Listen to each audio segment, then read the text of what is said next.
So this page is about valves of the heart, and so the heart is a powerful muscular pump through which blood flows in a forward direction only, and backflow is prevented by the four heart valves, which have a vital role in maintaining the circulations.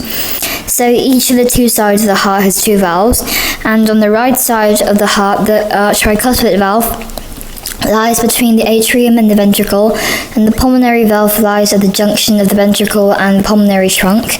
And on the left side, the mitral valve separates the atrium and ventricle, while the aortic valve lies between the ventricle and the aorta.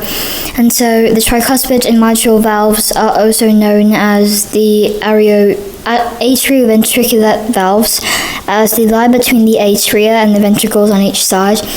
They're composed of tough connective tissue covered with endocardium, which is the thin layer of cells which lines the entire heart. And the upper surface of the valves is smooth, whereas the lower surface carries the attachments of the chordae tendineae. And the tricuspid valve has three cusps, or flaps.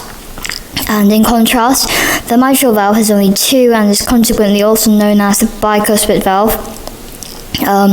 Also known as the bicuspid valve, which is also where the name mitral comes from, as its supposed likeness to a bishop's mitre, which I don't know what is. So, during its contraction, the normal heart makes a two-component sound, which can be heard using a stethoscope.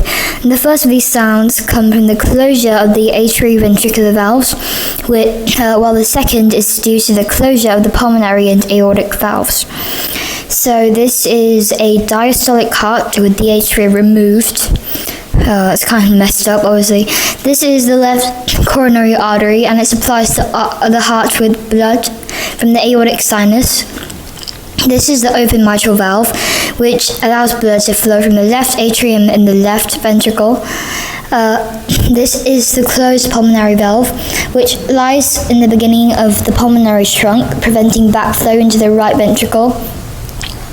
And this is the closed aortic valve, which prevents backflow of the blood from the aorta into the left ventricle. And this is the open tricuspid valve, which allows blood to flow from the right atrium to the right ventricle.